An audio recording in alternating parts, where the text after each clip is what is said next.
So if you have a problem with your QR code, or you're not sure about your shift or anything of that nature, text myself or Avital or Suzanne if Suzanne's awake, because Suzanne's obviously in America, so she's behind us.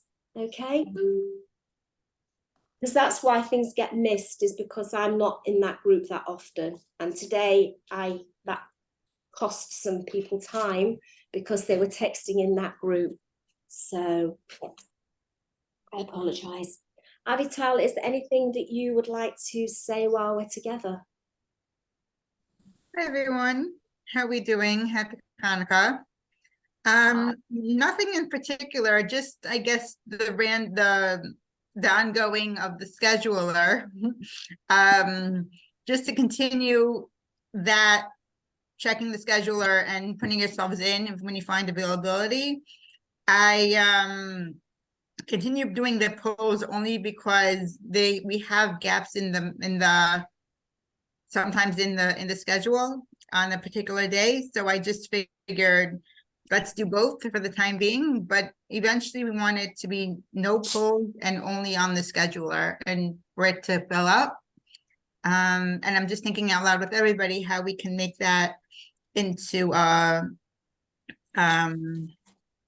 I guess that way of being instead of relying on polls. What do you guys feel about that, going on the scheduling yourself? I mean, of course, if there are those who don't want to, you can direct you can private message myself, Susan, or Suzanne, and we can do it, we can put it on for you. But how do you feel about doing it, putting it on yourselves, the schedule, your availability? I think most of the people in this group are doing that already, to be honest with you. Preaching to the choir then, huh? Yeah, this group is the choir. Never mind then. Then I'm good. But I would just like to add a caveat to that. Today, some people very generously filled in some of the gaps that we had this afternoon. I wasn't aware that they'd filled them in. And then they were scouting around for a QR code. So if you do fill in a gap, please either phone me, which is the best way. If I don't answer, text me so I can see that you're filling in a shift, and then I can send you a QR code out for that afternoon. Because this afternoon I was at York site, Suda for a York site, and my phone was on silent, and I think 2 people had signed up and I wasn't aware. So I felt really bad. But yeah, if you do sign up for a shift outside of your own shift, just let me know and I can get you a code sent. Okay. Is there anything else? Suzanne, do you have anything? Hi, by the way. Welcome back. Hi. Hello. I just hi everyone, happy Hanukkah. I just wanted to clarify because I've been away, so I've been kind of out of commission, but are we now asking people to get on Tikva Chat to sign on and to sign off when we do shifts? No, that's voluntary. That's what people have been doing. They should be correctly texting the next person in the roster to tell them that they're coming, their shift will be ending, and they're next in line. That's what they should be doing.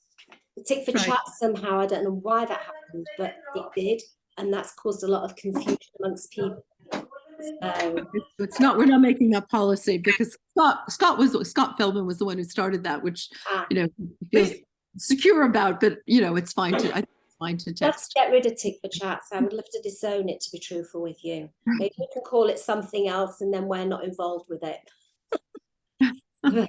But some people like it and some people hate it, but it is not obligatory. It's not an obligation to be a member of Tikva Chats. Anything else? So we can call it Tikva Schmooze, so it seems more laid back. So it doesn't sound so official. Tikva Chat. Give me one moment. I'm just going to silence. Put something in the microwave? Yes.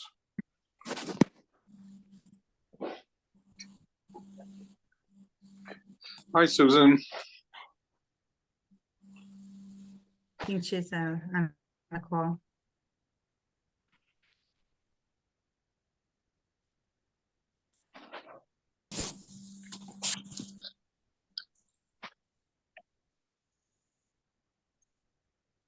But I think, Suzanne, I mean, I'm just, from what the comment that you said about Scott, I'm saying people did it because they didn't know people's phone numbers or things like that. So That's right, that was like a great way of, okay, just popping in there and just, Actually, I hey, have for the next person, come on down. And I thought it was also good. I mean, I feel like people can look at it both ways, where it's like, okay, oh my gosh, all these messages, or like, oh wow, look at this, like, we're finally like commemorating, we're like, okay. yeah. Hold on. I have a question, Avital. I'm not. Sure. I understand. Okay, now we're saying that it's a policy that you have to notify the next person on the list and you have to call them. I had a problem doing that because so I finally looked up the person's phone number on the list, but they were in America, so I didn't have them on my WhatsApp. Necessarily they weren't in my contacts. Everybody on the list is not in my contacts. I don't have that. That's what needs to be done. That's what needs to What? be So done. 2 things, either you would have to plug everyone's name in your contacts, and if it's America, you'd have to add +1. If it's Right, but let's say it's Joe. Let's say, why No. can't everybody let's say know it's- what he has to there's do wait a minute. and do it? There's like, I don't know how many people we have on the list, but frankly, I don't know everybody's name or last name on the list. So how do I I put would them in my suggest that contacts?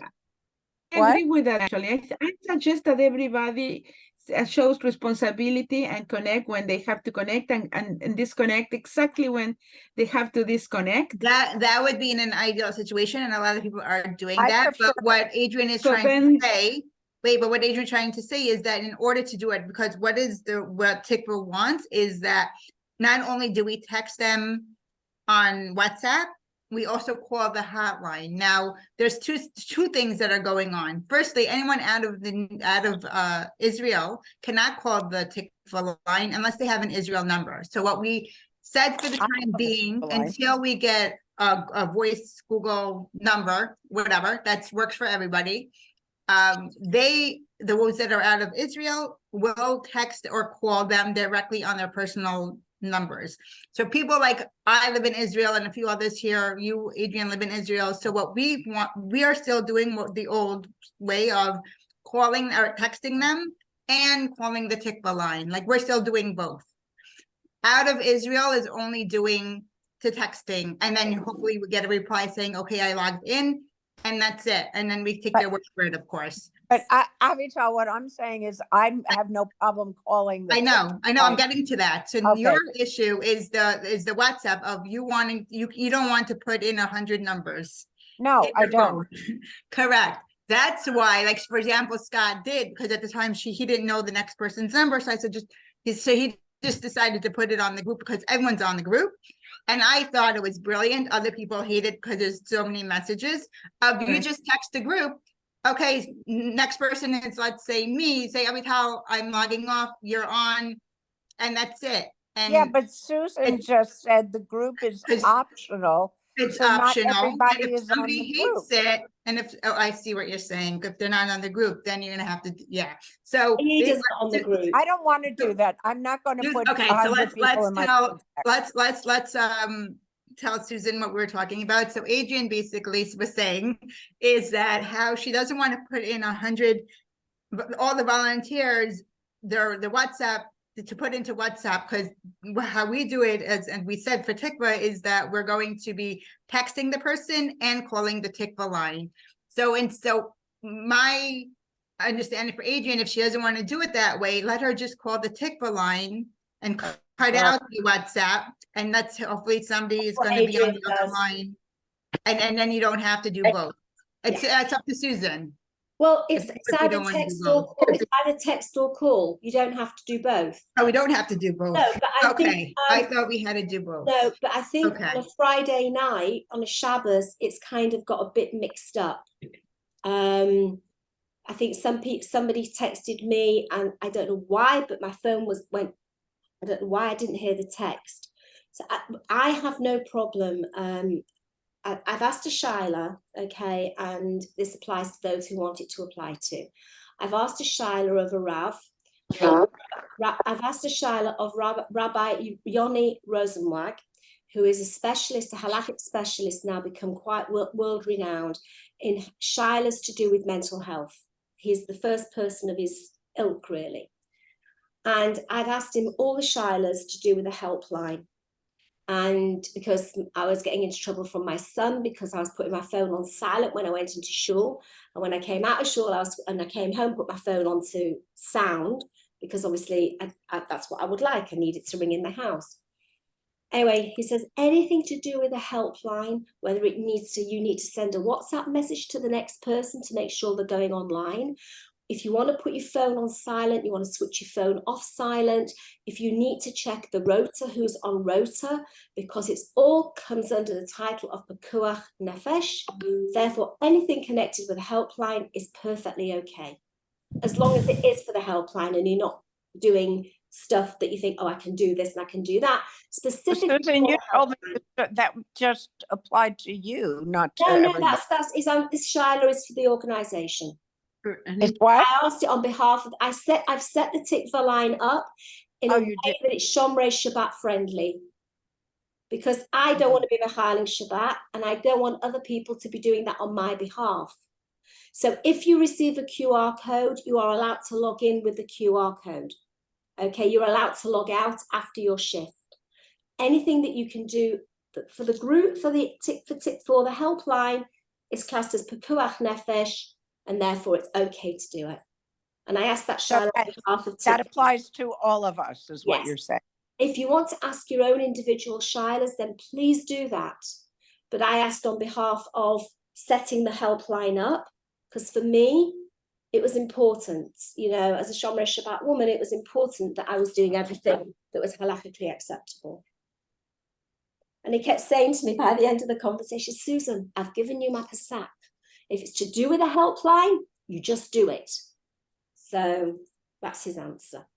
Right. It's about saving lives. Yeah, it's about it is. Like the call that came in today. Right. Some girl was going to harm herself and she was calmed down, and that prevented her self-harming. So that's what we're all about. I'd like to just shift for a second and just emphasize the importance of people taking responsibility for contacting the next person 15 minutes before, approximately, to just make sure the person is going to sign on at their designated time for their shift, because I've been in the position where people have not responded and I've been on for 35, 45 minutes, not been able to sign off until I heard from the person. And sometimes the person will say, oh, I didn't hear the phone, or the phone's not on, or what happened. But I think it's really courteous to be able to do that so that the person before can sign off at their designated time. Certainly for me, you know, it's late at night because I do the late shift here in the United States, and it would be nice to be able to sign off when I want to sign off. So I just want to emphasize that for everybody. Make sure everybody's calling the person or texting the person about a 15 minutes to a half an hour before to say, I'm signing off at this time. I want to make sure that you've gotten this message. I want to make sure that you're going to sign on. Do you have your code? And then just connect, right? I'm signing off now. Are you signing on? And that's that. I think that would be really good if we can get into the rhythm of doing that. Now, also on the scheduler, on the tabs at the bottom, there is one that says contacts. You can click on that and everybody's phone numbers, WhatsApp details are in that section. So people that are texting me, I don't know who's on call after me, I'm afraid, you know, just check the schedule and click on contacts and you have all the numbers there accessible. So it's there, it's easy. If I don't respond, and I do have a habit of that, I do apologize. I'm logged into. But then you have them on WhatsApp, or you have to text them, right? Text or call.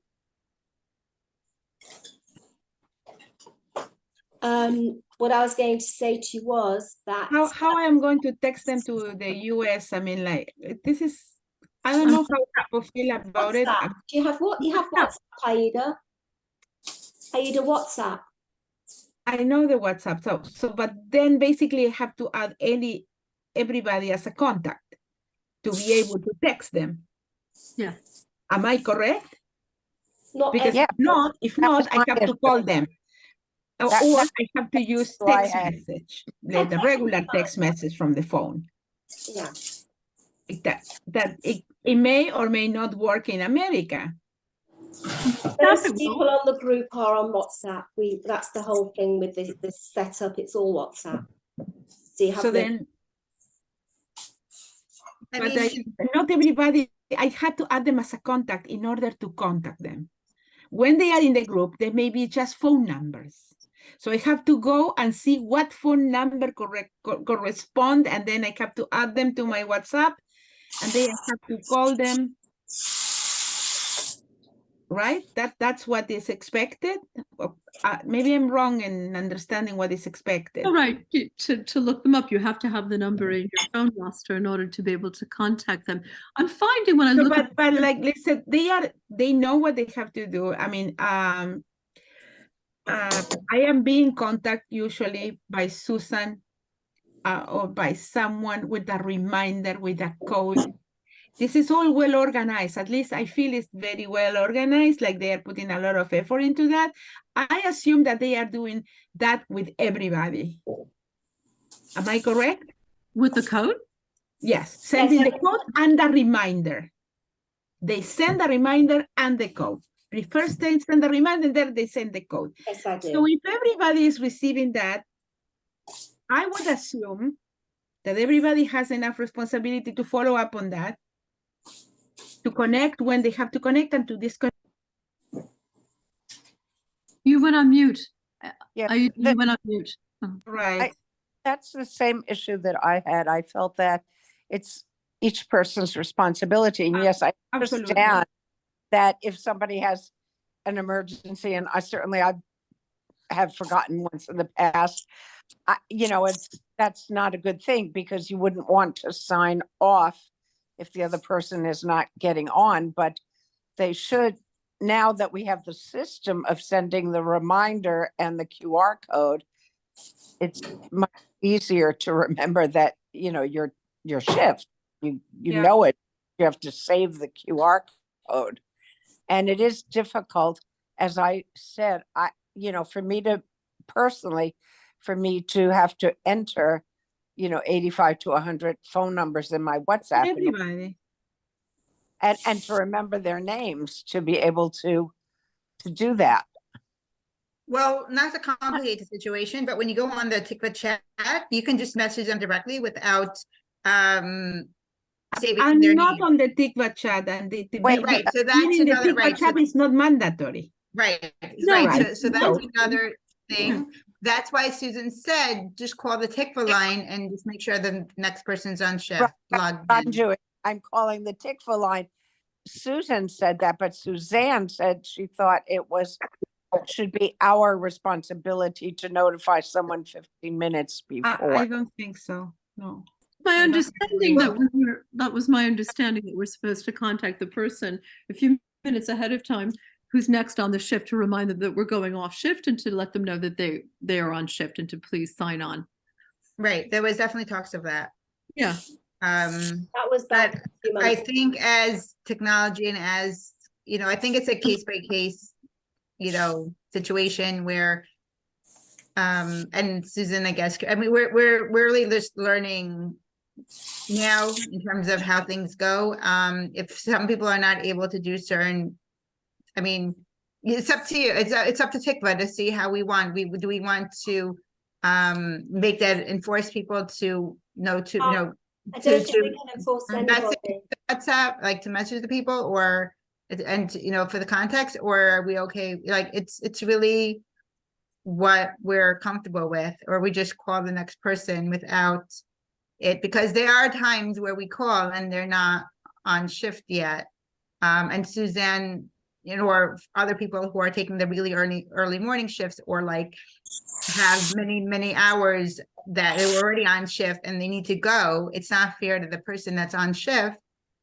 And I know, Susan, you're in the background, but if it's like really early morning, it's sometimes that I feel like can play into, the question of what to do, or contacting, It's a difficult one because I don't want to. Karen wants to say something. Let's see what Karen wants to say. Karen's got her hand raised. Hi everybody. Hi. Can you hear me? Yes. Okay. Yes, we can all hear you. Aksamek, everybody, and it's great to see so many people together. I'm just looking at tonight's schedule, and I'm just a bit confused because I'm actually meant to be doing, I signed up to do from 9 to 11. I got the code from Susan, and then I look on the schedule and there's somebody else who's now doing 10 to 11. So it's Suiza, and I try to message her and it doesn't go through on the WhatsApp to check. And also I don't, on the schedule for tonight, I don't see anybody doing 8 to 9. So I don't even know who's doing right now. Right. So let me just fill you in on this. And it's not good practice, I know, but I haven't been filling in my name on every single blank shift. There's a reason for that. Okay, But I predominantly am on 24/7. Okay. So if I am on a night shift, sometimes I will not automatically text the next person on shift for whatever reason. And I tell the person when I come on to shift, please forgive me if I don't text you, but you're seeing this message now. My shift ends at such and such a time. Your shift starts at such and such a time. That's what I try to do. Okay, so I know how it feels when, but if there is nobody on shift, there is somebody on shift. My hope was that somebody might fill that shift for me. And if they don't, then I'm on. So I'm permanently 24/7 logged in. Okay, so the other day I did like 9 hours. Great. So, you know, that's the way it goes sometimes. Yes, Elaine, hi. Sorry, good evening, everyone. I've just logged in because a friend popped in. She thought she was coming. I'm having people tomorrow night. She got the wrong night. Is our speaker not speaking tonight? It was meant Yes, to he's be... coming in any minute now. He okay. got the timing was incorrect at his end. He thought it was a different, it's in a different time zone. And it was just ending with a client and then he's going to join us. So I can hear what you're talking about, and I feel quite strongly that we shouldn't need to remind the next person. We're all responsible, and I just can't see the need for it. And sometimes it's a bother to look up people's names and see who it is. I agree. Yeah. Right, but things are errors. People can forget. I mean, yes, people should be responsible. People shouldn't. I mean, or yes, like everybody has to take care of its share of responsibility. The way I see it. We're a team. We're a team, and I think it's at least it tends. What I'm noticing, it tends to be the same people. Maybe I'm wrong, but certainly on my shifts, it tends to be the same few people that do the same shifts at that time. That can change. That can change because if I need to change, I will end up being, you know, get to know some of those people so we can feel comfortable with that. But people do forget, particularly if it's a late night shift or maybe they're sleeping and the alarm on. So I think it's out of courtesy to just do the teamwork. I don't think it should be out of courtesy when it involves, I mean, paying attention and putting someone into your contact and then letting them know and then, I mean, insisting. I don't think so. I think my take on it would be, let's encourage everybody to take responsibility. The people here are organizing things, putting a lot of effort very well. They never fail to let you know in advance, send you the code. I mean, all done properly. In an ideal world, that's a wonderful thought, but I think this. Let's say for the ideal world. Let me just finish, please. If I might say that it's important, I think, just to give ourselves the opportunity. We're new. We're doing this together. We're just starting to bond as a team. So I think as time goes on, this is my personal feeling. As time goes on, I think that will be the case. But I think for now, just as a courtesy, we just need to do that because people do things do happen. Things do happen, and it would be terrible to sign off. And Susan, I don't feel it's right that you have to bear the burden of the responsibility if somebody doesn't sign on. So I think it would be a good thing if we all kind of do that. I have other ideas, but I'll reserve them for another time. Yeah. If we're going to do that, then they should phone us, because let's just say I'd forgotten and I was sitting in front of the TV and got carried away with the film I was watching. I wouldn't be looking at my messages. I wouldn't be near my phone if I had forgotten that. Do you see what I'm saying? So I think if we're going to message, it's pointless. We need to actually phone somebody to remind them. I think our guest speaker's with us. Hi. Hello. Good evening. Hi. Good evening. I'm so sorry. I'm confused by the time, but I'm very happy I'm here now. Thank you. That's fine. Don't worry. It happens. These mistakes happen. Don't worry about it. I'm sorry that you've been rushed. I know you're with a time. What we were talking about. Okay. Can I ask everybody now to mute themselves, please, because our guest speaker is with us. So if that's possible, we can all mute ourselves and then we can introduce Norman. And Amanda, would you like to introduce our guest speaker for us, please? Sure. And I would also like to take responsibility for the miscommunication. I miscalculated the times and gave the wrong time according to the time zone. So I apologize, and thanks everyone for their patience. We have with us Dr. Norman Freed, who is a clinical psychologist and a trauma expert who has worked extensively with the population that we're working with. In 2014, right? Yes, 2014 in Israel's last big operation. And I don't know about everyone else. I can say that for me, this is coming exactly at the right time. He's going to be talking to us about helping our clients and also helping ourselves a bit. And I know that I'm for sure feeling a little bit of the passion fatigue this week. So I'm happy to have Dr. Freed with us today. And I think he'll do a better job just introducing himself than I did. So I'll let you take it away. Thank you for joining. Thank you. Thank you. I'd just like to let you know before we start, we are recording this. Are you okay with it? Perfect. Sure. Thank you very much. Thank you. Thank you, Susan. Well, thank you everyone for being here tonight. I'm coming to you from Long Island, New York, and I am indeed a trauma therapist. I've been doing this work for 32 years.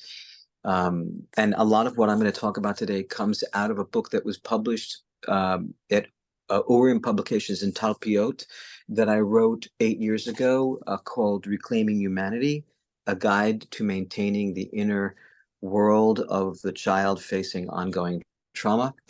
And the reason I wrote that book was because in 2014, I had gone down to the south of Israel to work with the rabbis and social workers who were dealing with the children in the bomb shelters that summer.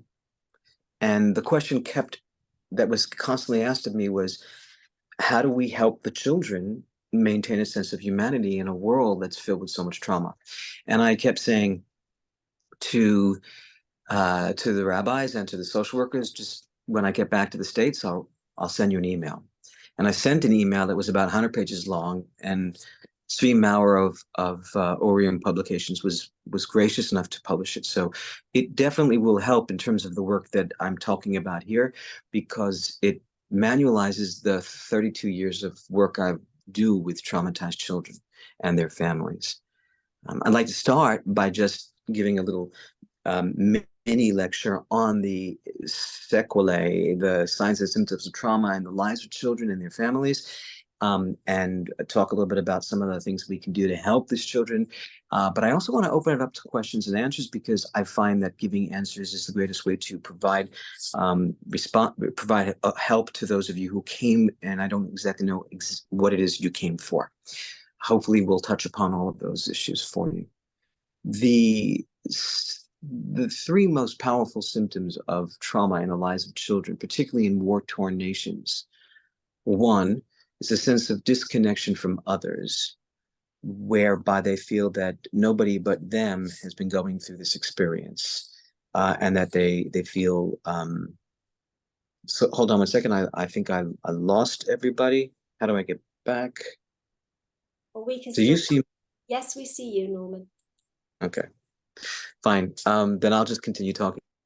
So the signs and symptoms of trauma in children, number one would be the sense of disconnection from others, that they feel as if they are different than everybody else. And those who have not been through this experience don't understand them. There's also a sense of disempowerment, which is an inability to actually believe that we can affect change in the world. And the third is a lack in a belief in ordered or otherwise just world, and faith in a higher power. So what we have to do in terms of being able to provide support and healing is we want to help children develop a stronger reconnection with others, or to reestablish connections that are safe and secure. Number two, to establish a sense of power, that they can affect change even in the smallest parts of their day. And number three, to help them develop strength again, emunah again, in a higher power and in the order of this world. Our children who have been traumatized, particularly in Israel, as well as those that are here in the States watching what's going on, vicariously traumatized, actually have a need to tell their story. And in telling their story, the children who have been through this experience ultimately begin the process of healing. But before we talk about the ways that we help children tell their story, I just want to talk for a few moments about the signs and symptoms of PTSD in children. And those of you who are in this field understand, so forgive me if I'm repeating myself, that trauma is defined by Lenore Tur, who we saw on CNN 2 nights ago when she was interviewed about the Chowchilla event in the States in 1974. Wonderful, wonderful psychiatrist and trauma therapist and author. Defines trauma as an act, an event that makes one question the safety and security, usually a life-threatening event, of the child or those around him. And it does not matter whether that trauma actually happened or how he understands it. It only matters that we appreciate the perspective from his young view. So getting lost in a mall or canyon without one's mother may be very traumatizing to a child, but hearing about stories of war may not be traumatizing because they don't understand the context. Therefore, we need to appreciate the context in which a child understands the trauma he's gone through. And when we understand it that way, we recognize that so many of our loved ones are traumatized, either vicariously or directly. And we want to create an environment of safety and security for the child so that we understand that the child understands that this is a place where he can tell his story and gain a sense of mastery over what's happened to him, as well as a sense of belief in an ordered and just world where he or she will ultimately be taken care of. And we do that through certain therapeutic techniques, and I'd like to share some of them with you. But before we do, I just want to ask, how are we doing in terms of the pace and the quality of what we're talking about? We're okay, Susan? Okay, thank you. Oh, thank you. So, as I said before, children who have been hurt by life, and the work I do involves working with children who are traumatized from war-torn experiences, but also children who have been abused and abducted, as well as been suffering from sex abuse and existential trauma regarding cancer treatment, as well as losing a loved one. And over the 32 years of my work, what I've discovered is that every one of these children has a story to tell. It's a story that can be graphic in detail, and it's very important that they find someone who's capable of listening to their story in all of their details. There's something known in the field of trauma work known as the silencing response. The silencing response is when we as therapists will listen to so many stories of a child's trauma that we find ourselves all of a sudden changing the subject and saying something like, how about them Braves? How about them Yankees? They're having a really good season this year. And what we're doing unknowingly is we're changing the subject because it's too hard for us to hear. Now imagine how many children have mothers and fathers and loved ones who are so traumatized themselves, they can't hear the very necessary words that children have to say about what they witnessed and felt. And so accidentally, they perform the silencing response. People say to our children who are hurt things like, God only gives us what we can handle. Your loved one is in a better place. It all works out for the best. Think of the bright side. Don't go to the dark place. Think of only happy thoughts. Now, people who say this intend to provide comfort and support, but those who are grieving know that words will not penetrate our broken hearts. What we need is a loving touch, a caring look, a kind moment of attention. Because in honoring what we say, we help them begin the process of owning their story, which allows them to heal.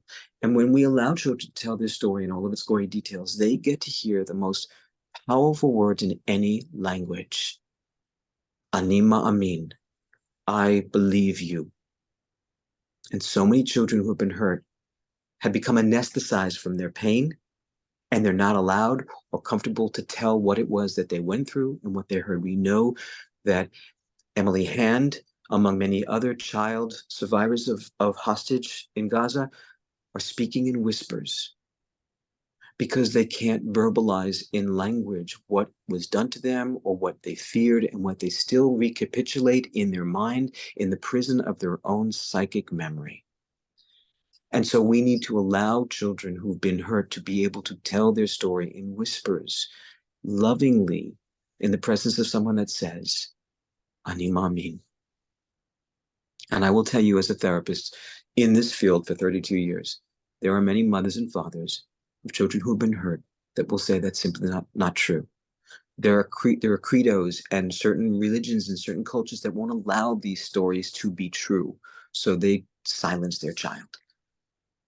And then, like nuclear waste, the child's trauma is buried. It's non-biodegradable.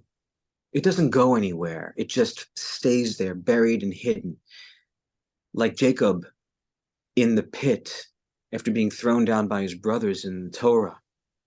He lay there, but until he was released, the trauma stayed there.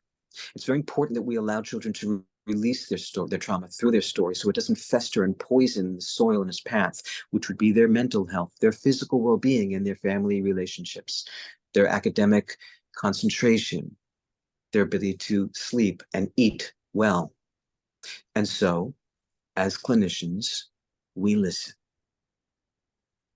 And we become adept at storytelling and story listening. And even if we think we know the answer to what a child is about to say, we remain silent. There's a beautiful concept in the world of trauma research and therapy known by Judith Herman, came up with that term, known as the art of unknowing. It's very important that we adopt the art of unknowing. Now, I've heard almost everything I think I could possibly hear about trauma from the mouths of children in the course of my career. I've seen it. I go to funerals for a living. But I have to tell you that even if I think I know what a child's about to say, I won't say anything. What I will say is, tell me more. Help me understand. I'm sure you can make it clearer for me. Because what happens is that the more I don't understand, the more the child is able to tell me so that I can understand. And if I think I've heard it already, I'm going to ask questions that push him to a different topic. Many times patients' parents will say to me, my son says that all you do is ask him questions. Or worse, my son says that all you do is play chess in the office. And I'm giving you all this money to play games. What exactly are you doing?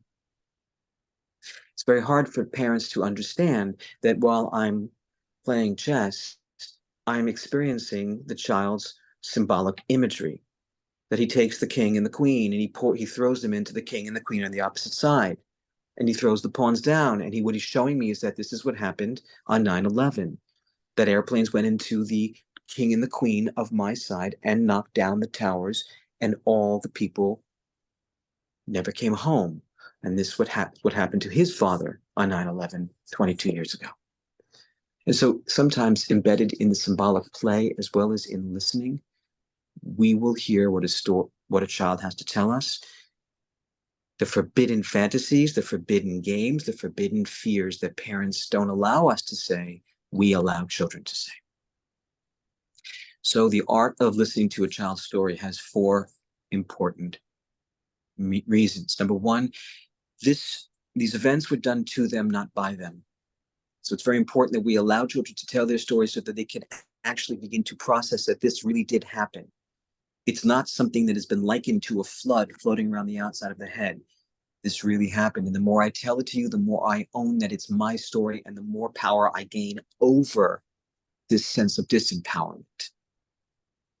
Right? Does that make sense? Number two, when we listen to people, children tell us their story and over and over and over again, as if we haven't heard it at all, they begin to get a sense of validation. How many of us have been to a house of Shiva and we've heard someone say to the mourner anything such as I said before, he's in a better place. Things happen for a reason. What they're doing is they're silencing the mourner. And halachically, we know that we're supposed to enter into a house of mourning and say nothing and wait for them to speak and tell their story. That is the halakha. And I don't know about what's happening in Israel, but in Great Neck, Long Island, people come and have coffee and cake and talk about politics and don't let the mourner tell his story. And when that doesn't happen, the mourner doesn't get a chance to own their story and doesn't get a chance to feel validated by their story. But thirdly, the more we talk about it, the more the story moves from here, which is the thing that is in front of us when we're traumatized. It blocks our view of the future.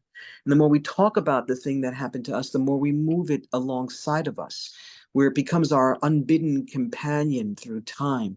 This trauma, this memory is always with us, but the lessons that it brought are also with us, and our view of the future is more easy to see. And lastly, the telling of story over and over again reenacts the greatest thing of all, which is Talmud Torah, Tefillah, which is telling your story of petition to your highest power, to Hashem himself. So this is why we allow our patients to tell their story. We don't interject, we don't explain, we don't interpret. We embrace the pain so that we can help the child place the pain somewhere where it no longer haunts him. Let me repeat, we embrace their pain so that we can help them place their pain where it doesn't go away, but it no longer haunts or assaults them. Many of my patients struggle with the concept of the word acceptance. And they say to me, how can I possibly accept the death of a child? How can I accept the death of a loved one? I wrote a book. I'll show it to you. In Hebrew, it's B'chol Yom Avacheka. In English, it's Every Day I Bless You. Another book written, published by Orion Publications in Jerusalem. In it, I answer the question, how do we help someone who can't accept the event, the trauma that has occurred? And so I redefine acceptance in the following ways. Accept, when you look at it from an acronym, is A, we acknowledge the existence of God in our presence, inside of us and around us. C, we concede to the task that God has given us, even though we don't want it. C, we commune with others who have gone through something similar. E, we embrace that pain for as long as we need. P, we place that pain somewhere where it no longer assaults us. And T, in the words of Soloveitchik himself, we teach the world what we have learned. This is to accept. And this is what we do as clinicians, as parents, as clergy, as pastoral counselors, as friends, and as loved ones. It doesn't require clinical training. It requires intense ability to tolerate somebody else's pain and to move your boundary clearly between you and your patient so that you don't allow the pain to stop you from listening clearly to what he or she has to say. So this is how I work with children who have been experiencing all forms of trauma. In the book, Reclaiming Humanity, I talk about a little boy who was living in Sderot, and he was spending the summer of 2014 in a bomb shelter. He came to me and we were playing with Legos, and he said to me, let's build something beautiful out of these Legos. And together we built something. And he kept building these boxes. And I said, what are these little boxes? And he said, well, we have to protect the jewels. And he had all these little jewels that he made out of Legos.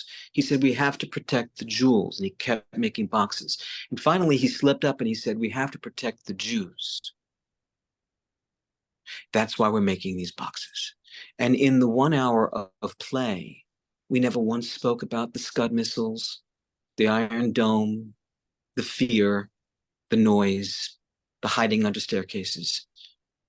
We simply talked about protecting the Jews or the jewels by creating safe boxes. This is play therapy. This is symbolic imagery. This is poetry. It's very important that we understand these things as clinicians so that we don't take what children say to us at face value. We understand that there are many levels to the things that people say to us. That's what makes us different than friends. That's what makes us professionals. We listen on a vertical level to the content and the process, to the manifest level, in Freud's words, to the latent level, and halakhically, from the pshat to the drash. There's a pshat in everything a child says, and there's a drash in everything a child doesn't say.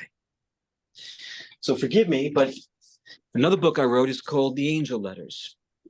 And this book is all about helping children who are dealing with death. And it tells stories of how these children spoke about their dying because they were end-stage cancer treatments, patients, but they never once used the word death. They talked about railroad tracks that are running out of space. They talked about candles that needed to be lit. They talked about mess in the kitchen that needed to be cleaned up. But symbolically, they were talking about cleaning up the mess of their family's life before they left this world.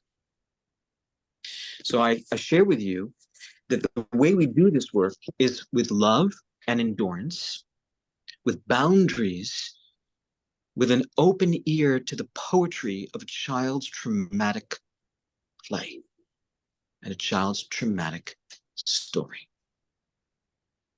Before we go any further, I'd love to see if maybe you have questions. We can talk further from my own mini lecture, but I don't want to miss out on answering things because you are working with people who are in greater trauma than many, many that I have seen in my 32 years. And I've worked with 9/11 victims, and I've worked with the Flight 800 the survivors of Flight 800 who were killed in the plane crash, and I've worked with 30 years with many, many losses. And I'd like to answer questions as well as hear your stories because that could help. And then we can talk about self-care for the healer, how to heal the healer. Anyone have any questions?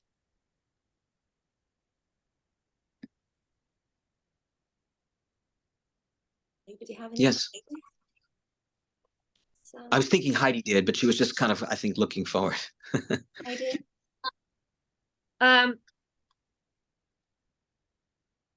Something that I was thinking about as you were talking in terms of the definite, how to define trauma as it's ongoing for people who, like I have a family that has that's connected to a hostage. So the trauma isn't something that's defined in a thing, right? It's and it goes on every day. And trying to be with them and understanding, you know, and the traumatic nature of the unknowing, right? You know, as opposed to when you have, as you've mentioned, people who have traumatized by a situation, a thing, a time, an event, a death, a passing, right? There's something concrete about it. And I'm dealing with people who are struggling with the ongoing ambiguousness of a trauma that doesn't end. So I that's just something in my mind that if you could speak to that. Also, parents of soldiers who they don't communicate with, right? So that every day, you know, they hear stories or they imagine or they have trouble locking their brains, you know, away from the things that they're almost traumatized by their thoughts, right? But it's ongoing and it's every day and it's not concrete. So that's a thought that I had, and you know, would be interested in how you contextualize that. So as you sit with people who it's just every day and ongoing. So Heidi, I want to thank you so much. And I'm so glad that I took a pause to ask questions, because I wouldn't have answered that question. And it's a brilliant, necessary, incredibly unfortunate, timely question. And I want to say to you that the most important thing, and I'm going to speak to you and to your colleagues as colleagues, okay? We do not have answers. We do not even pretend to have answers. And even if we had the answers, we wouldn't share them. That's the job of Hashem. Our job is to create an environment whereby the people who are hurting can feel enough safety and security in your wisdom and your love to express their fears. There's not a word you can come up with. I don't care how many degrees from Harvard you have, and these days Harvard isn't so impressive. It doesn't matter. What matters is your ability to connect soul to soul. And what I do, Heidi, is I sit in the presence of people who have lost children, or whose children are missing, who have been abducted, and we don't know where they are here in America. And I sit with more than one child in a family, and I sit with my hands open on my knees for the entire time I'm together with them.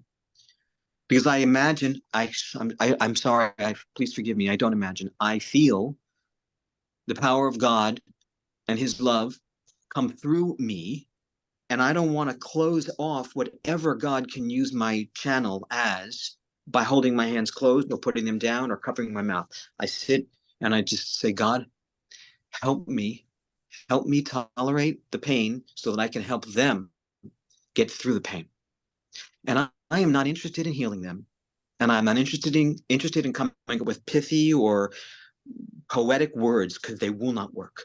I'm simply interested in enduring something that is almost unendurable. Not completely, but almost, because they're not dead and they're going to live. So what I'm saying is that we sit and we connect with them.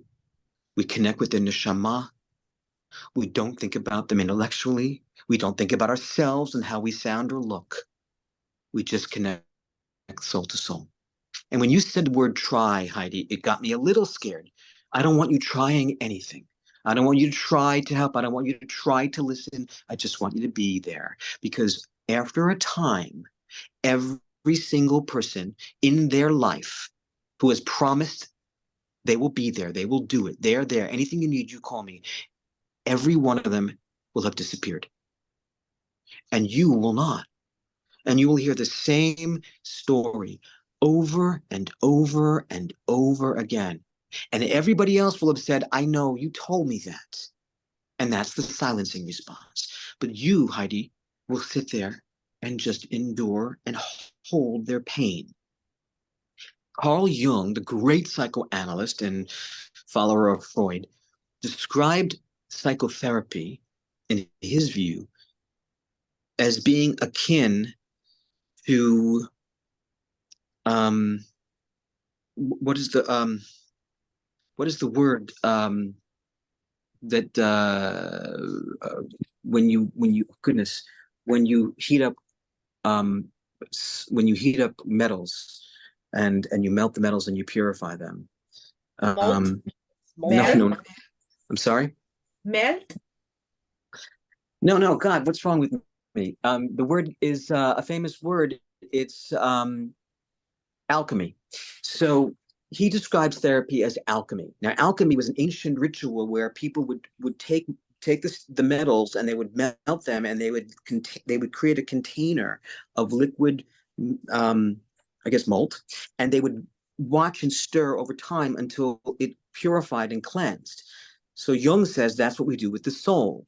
We create a holding environment where we alchemize somebody's pain by sitting with them and just looking at it together for hours and hours, of course, carefully crafted, not unendingly. And eventually there's some purification. But we do that by creating an environment of safety and security. And we don't do it by forcing anything. But at this moment, Heidi, and everybody else, I want to share with you that the work must be tightly and carefully structured. It's not something that you do in one session. It's not something that you do for an entire hour of a session. It's something that you do for 15 minutes in an hour-long session every week for 15 weeks, or as long as it takes, because grief knows no calendar, right? And so what we do is we sit and we start with imagine conducting a symphony. Imagine you're the conductor at a symphony and you're conducting the Overture of 1812. The Overture of 1812 and all good symphonies begin with a primary theme. And that is the news of the week in review. What's happening, what the lighter stuff. And suddenly the secondary theme swirls underneath the primary theme, and that's the stuff of trauma. Where are they? What could they be going through? What must they be feeling at this moment? That's there, Heidi. That's inside of every grieving loved one. And so we allow it to simmer. And that comes out in the cacophony, right? The crescendo phase of the symphony. In the Overture of 1812, it is boom, and fireworks overhead. That's the stuff of trauma work. But that lasts for 7 minutes. And nobody leaves the symphony in the middle of the crescendo. They leave at the end of a recapitulation of the primary theme. And in Tchaikovsky's overture, that ends with one note. Then we leave the park. No one leaves my office until we recapitulate the primary theme of the stuff of the news of the week and who's going to wear what and who's dating whom at school, etc. But we get to the crescendo phase, which is a session within a session. If it starts at 3 o'clock, by around 3:35, we're talking about their fears. We're getting deep, we're excavating. By 3:45, we're already talking about things that are happening on in TV, their favorite TV show, or gossip about their friends. This is what trauma therapy is. It's not an hour of dumping. That's trauma dumping.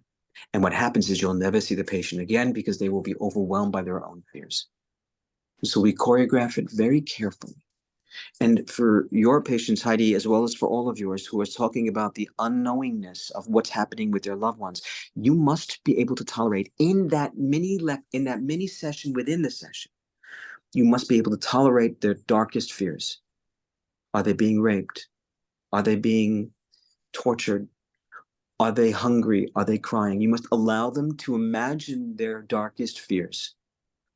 Carl Jung calls it the shadow self. And we must allow ourselves to take a look inside of that shadow, but for a few minutes only. And then we help them close up that shadow and help them come back to a place where we're dealing with the living. Does that make sense? Forgive me if this sounds insensitive. I don't want to sound insensitive. I'm only asking that we all appreciate that we do not have any answers, but we do have love, and we do have endurance, and we do have Hashem. And we create a holding environment for those that don't have that feeling. And there are times when I can sit with a family in their living room, waiting to hear news of whether their children are alive or dead, more than one, and we will say nothing for 30 minutes. Nothing. I went to Harvard and I learned how to say the most powerful statements, but I don't use them. I sit and say nothing, because in that conversation, a lot is being said. I'm not running away. I'm not changing the subject. I'm not looking at the bright side. I'm not asking about their favorite TV show. I'm sitting there inside of the grave of their own pain. And eventually I pull them out of it. Until next week. Sorry, that was very heavy. Did that help you, Heidi? No, it certainly did. I mean, I think that's, sometimes when in those situations, and certainly the person themselves have said, it would be nice if something would happen, right? Like, either way, right? Like I find out that they're dead, or like I need something to happen. I just need to know something. It needs to be over, you know. And So that's the challenge of the working, is that there isn't here's things to lock onto, you no, know. but there is. Here's where I want to help you. You lock on to the fantasy, and you lock on to alternative fantasies. So you're going to be the patient. I'm going to be you, Heidi. So you're saying to me, I just wish I knew. I just wish I knew, right? Say that again to me. I just wish I knew. So Because all I do is think about all these terrible things, and I can't sleep, and I wonder, and then I hear a story, and then my head goes everywhere, and I just wish sometimes I just wish it was over, because I would know something. okay, so tell me, if it were over and you heard the worst news of all, tell me how you would feel. What does that do to you at this moment? Well, I would feel. You don't have to answer that, Heidi, because you're not that person, thank God. Yeah. But what I'm asking you to do is I'm asking you to say, let's go there. For 2 minutes, let's go there. You heard the news. They perished. You think, you believe, you want that you'll at least be done with this, and I support that you'll be done with this, yes. What else do you think you're going to feel? Now let's talk about the fact that it's not over, and that with life, where there's life, there's hope. So how does that feel? What does that happen? What happens to your body viscerally at this moment? Now be careful. That's as far as you can go, because you just opened up a gaping wound. And then you close it and say, you see, you will get through either outcome, because you got through either outcome in our 5 minutes together. And you will survive this outcome. But now you must survive all of the alternatives, not just one. And I'm here to help you unpack all of those fantasies. And I will remind you at the end of our time together, we still don't know. That's why we have Emunah. Sorry for supervising you. Anybody else have a question? Thank you. Other thoughts, other comments, other questions? Suzanne. Dr. Fee, this is really wonderful. I've worked with trauma for years with terrorist victims, victims of terrorism. You become a vessel of containment. You are the vessel. My understanding, my experience is that you're not alone with the pain.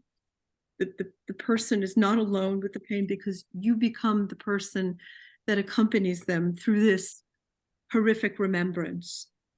And so in the spirit of Milton H. Erickson, and so my voice will go with you, that you carry it, that you repeat, listen, but you also, what I've done is repeat back to the person. So this is what you experienced. So this is what you said. I want to make sure I understood you and heard you correctly. And I understand your feelings, and you say that, and your voice, your reassuring voice goes with them. Okay, I'm gonna stop you, Dr. Black. Can I stop you? Just help me. I want to understand. I want to, yeah. Because you're right, but Milton H. Erickson's philosophies will not apply in trauma. They apply in hypnosis and in childhood memory. But here's where it's dangerous. We don't repeat back what they themselves couldn't even say. If they found the courage to say it, it was said. We don't need to tell them that what it is that we heard, because that's trauma, that's re-traumatizing them. Okay, so our esteemed Dr. Erickson, his stuff needs to be applied to a certain population. Secondly, we don't say, I understand, and I walk with you, and I'm here with you. We don't say that, because it's not true. I am here with you for 45 minutes. I am walking with you for part of the way. I am not you when I go to bed at night. I don't have your nightmares. I have my nightmares. And it's very important that we don't infantilize or romanticize what these people are going through.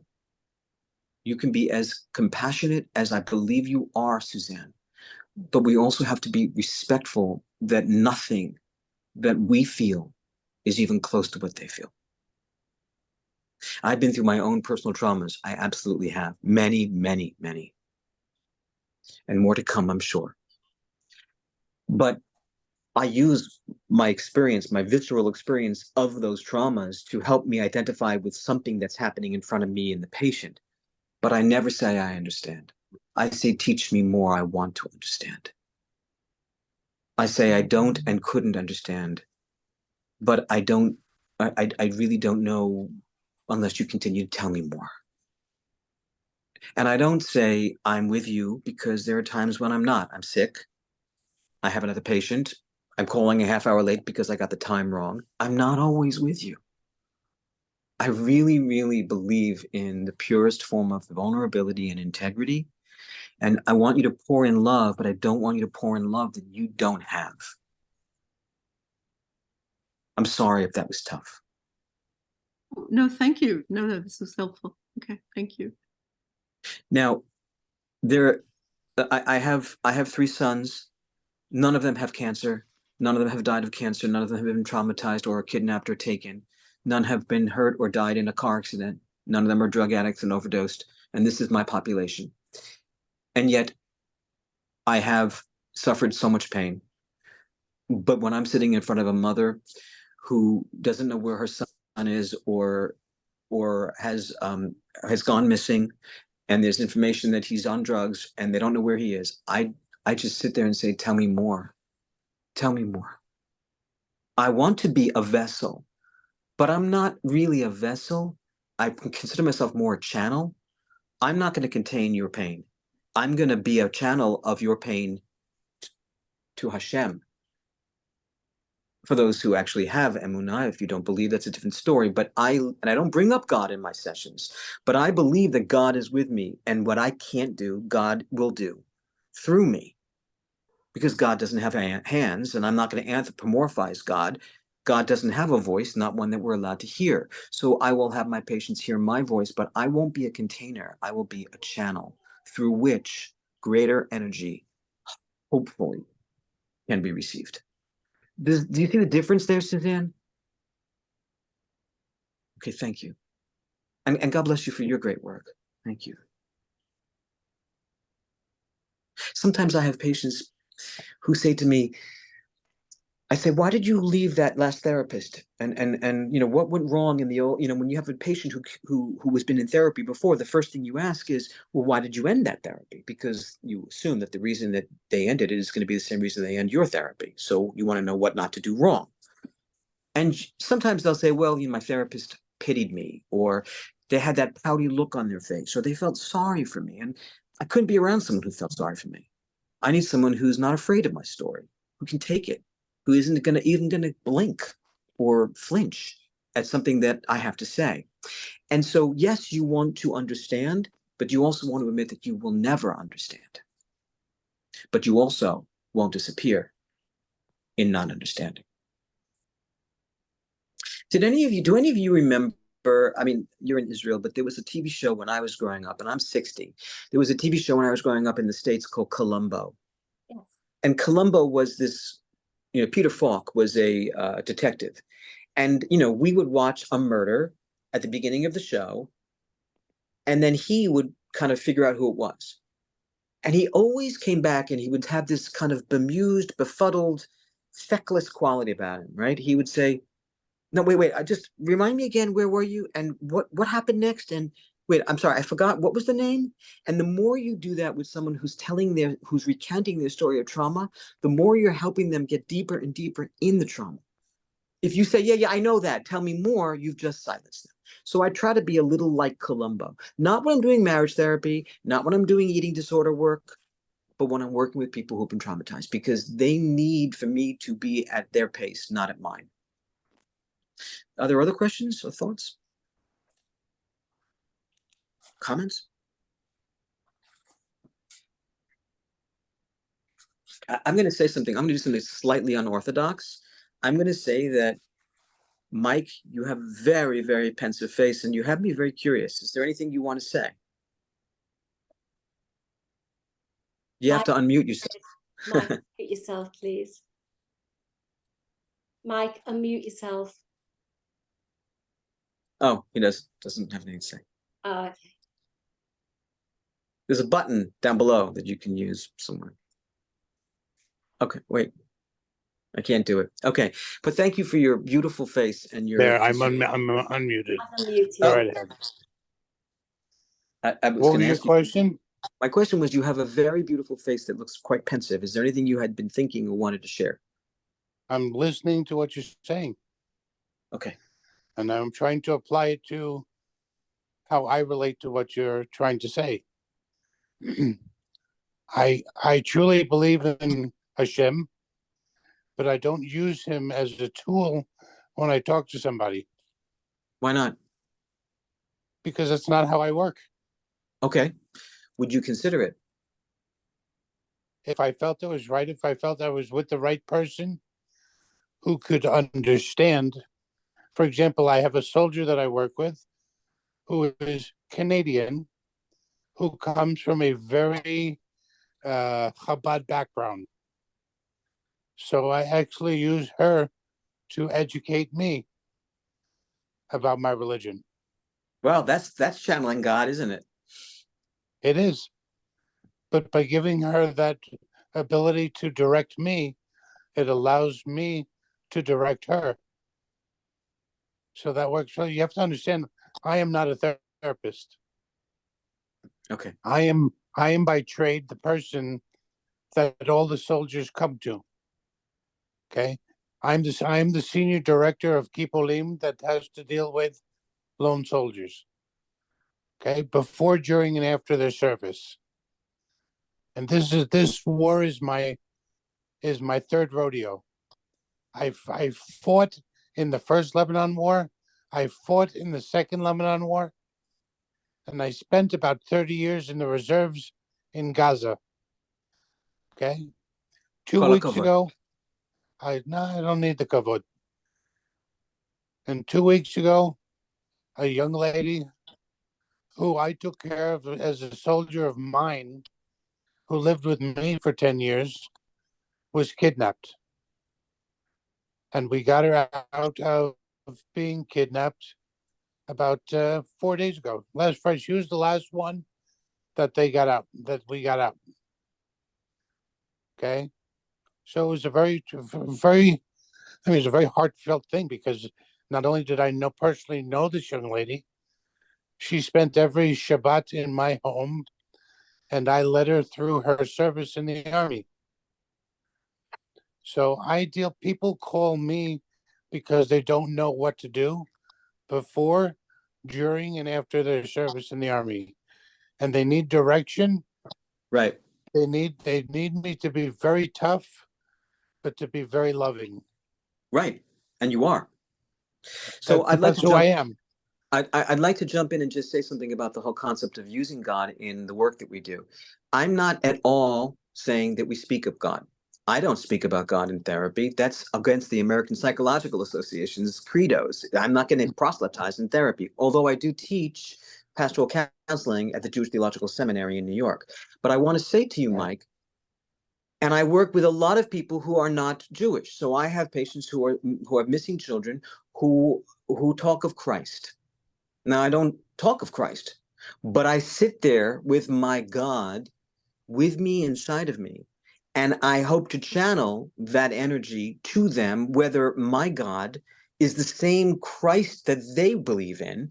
That's not important. So I'm not asking anybody to say anything about the Torah, halacha. That's a rabbi's job, and sometimes they don't do it well. I'm saying that if we have faith, we hold that faith and just let it carry us through the difficult session with someone.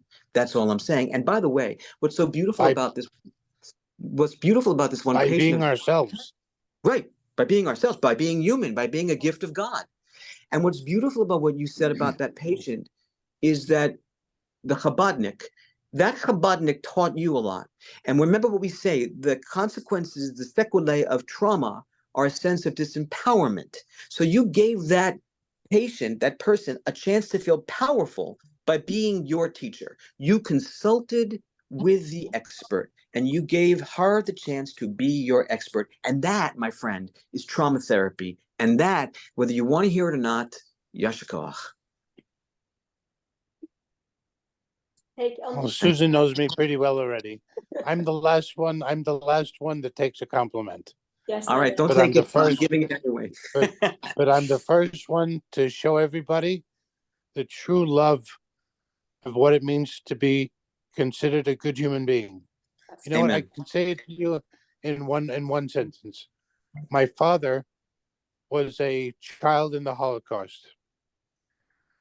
And one of the lessons he taught me that I taught my daughters is he said to me, Mike, nobody ever became poor by helping somebody else. That's nice. That's beautiful. And he said to me, anytime you have a question, should you help somebody? The answer is always going to be yes. Question is, how are you going to help them? Are you going to help them walk across the street? Are you going to help them carry their bag? Are you going to help them with a hug?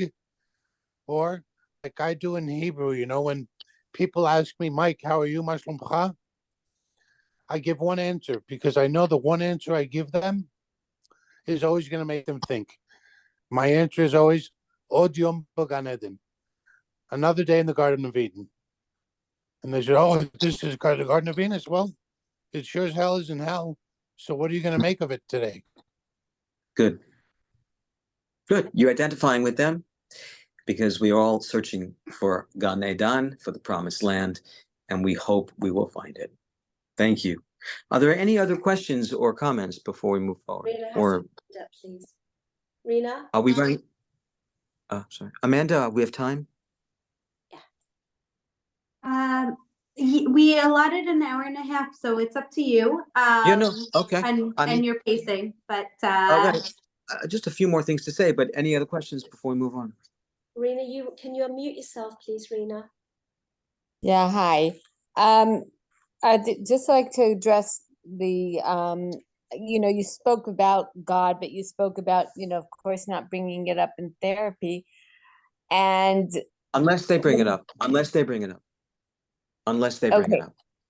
But what I've noticed working with parents and teens who have gone through sexual, complex post-traumatic stress disorder is that anger towards God.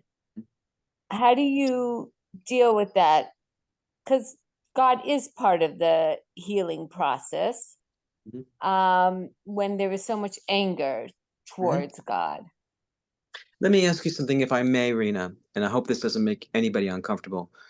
How do you feel when a patient tells you that they're angry with God? How do you feel about hearing that? How do I feel? I feel bad for them. I understand them. But I feel that, like everything, there's no black and white. Like you'd say, I don't have the answer. Right, I understand that, but I'm asking you, when someone says, I am angry with God, and in the words of one of my patients, when I die, the first thing I do when I see God is I'm going to punch him in the face and say, why did you take my son from me? Now, I have to ask myself how that makes me feel before I can answer them anything, because I want to keep my countertransference out of the relationship. So I'm asking you, what is the impact of someone's anger towards their God on you, the listener? And you don't have to answer it yet, but I want you to ask yourself that.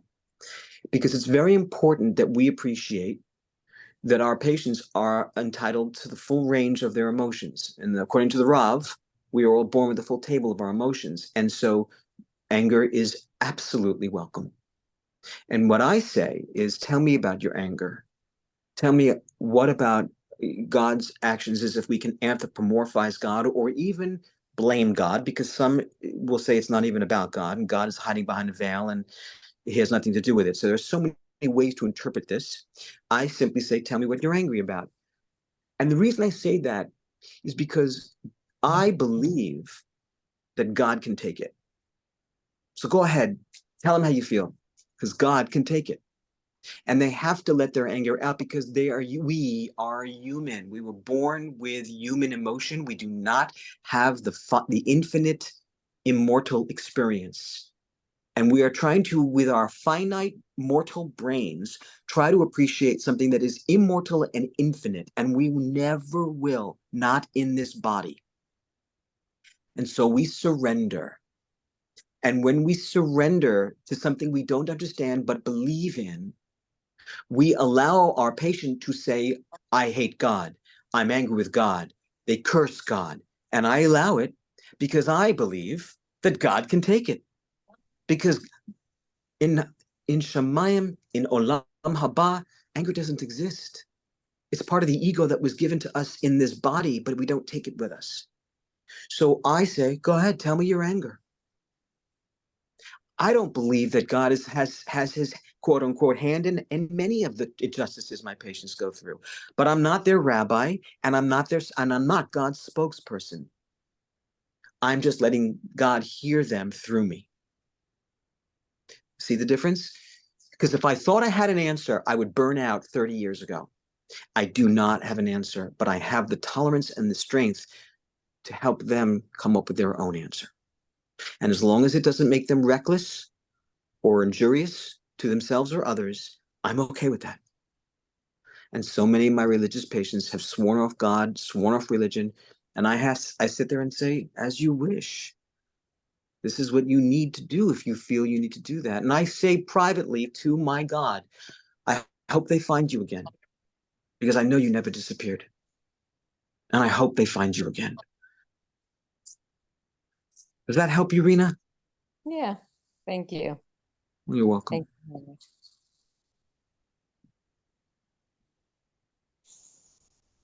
Are my answers to your questions those that have asked me questions? Am I being too severe? Because I don't want to come across arrogant or unkind. You come across exactly the opposite to arrogant and unkind. Well, it's just that. Thank you, Susan. It's just that I learned a long time ago that we cannot fix what we did not break. Right. We cannot fix what we did not break. And if we think we're going to, we're going to really create greater damage to our patients, not help them heal.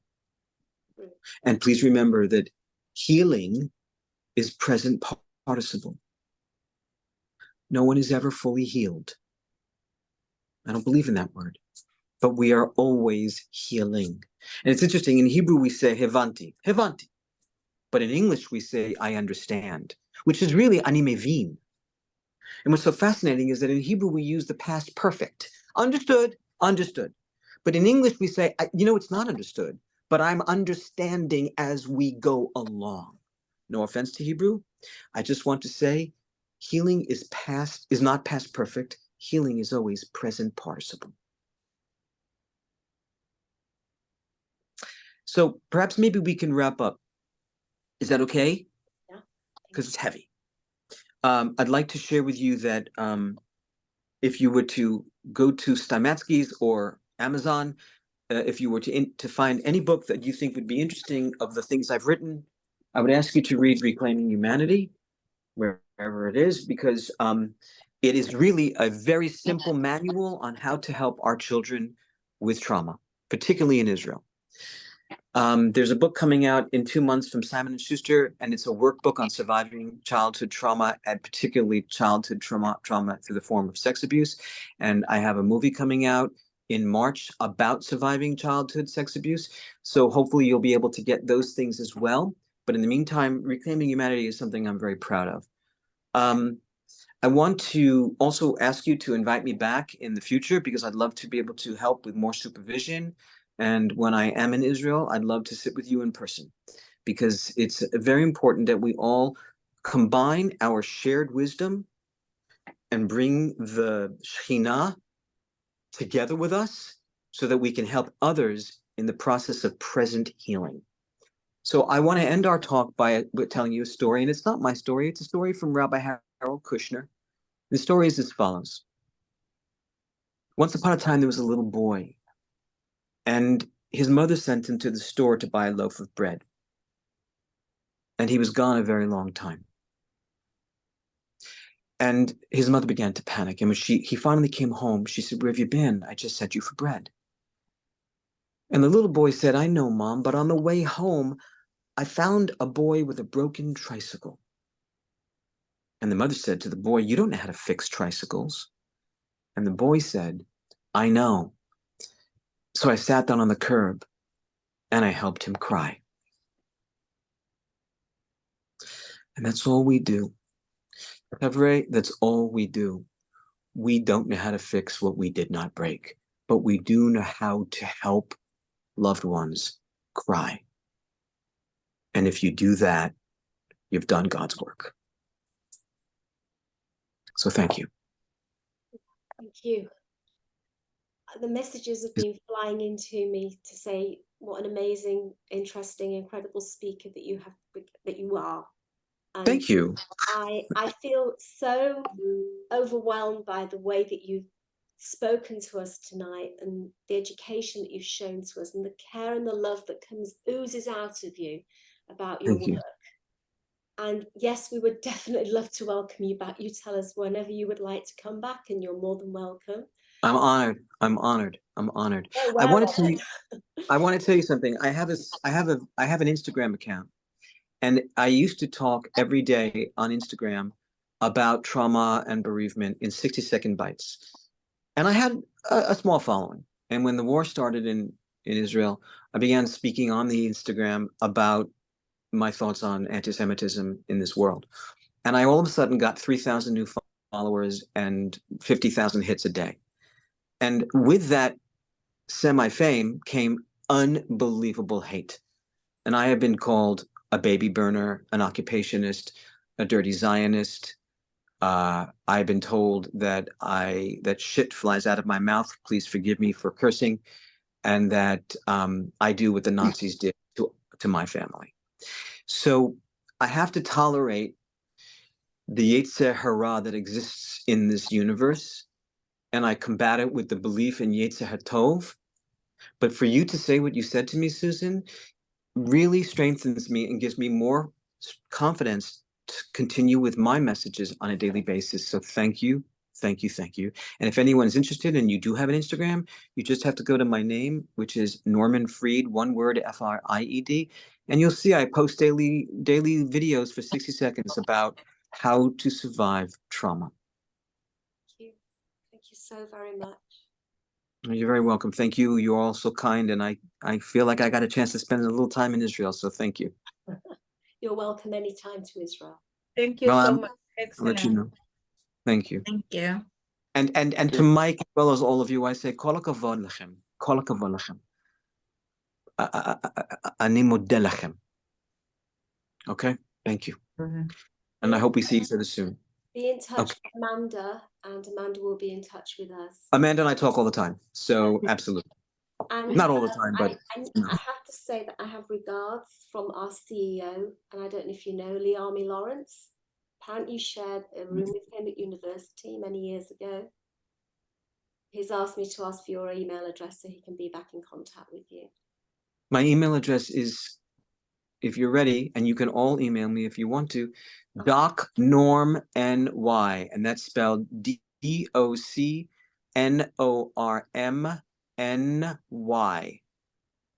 at DocNormNY@AOL.com. Yes, I'm 60 years old. And I still use AOL, but I would love to be back in touch with them. I would be honored, and I really would like to do everything I can to help all of my colleagues, all of my brethren. So please call upon me anytime you need, please. Thank you very, very much. I think we've all learned an awful lot from you this evening. I hope so. All right, well, we'll see each other again soon, okay? Thank you. All right. Thank you for taking time. Shavua tov. Bye-bye. Bye-bye. Thank you. And thank you, Susan, for providing the channel. Oh, no, thank you, Amanda. Thank you very, very much. Absolutely. I think we all really appreciate this. Thank you so very much. We'll be in touch, please, God. And we'll eventually hopefully get some more. Thank you. Okay. Bye-bye. Take care. Bye. Bye-bye, Thank you everyone. very Good much. night. Thank Okay, you. Thank you. Good Take night. care. Thank you so much, Susan. Pleasure. Bye. Thank This was you. Bye. wonderful. We'll see you all next Sunday at our Hanukkah party, B'ezras Hashem. Don't forget, 9 p.m. we'll be sending out messages, and we are, as I say, we have 3 very inspirational speakers, plus President Herzog, who've got a message for us all as well. So I look forward to seeing you all next Sunday. Okay. Thank I'm going to go you. and send out the codes for tomorrow, so I'll speak to you all later. Bye. Good night. Bye-bye. Night. Thank you very Bye. much. Bye. Thanks.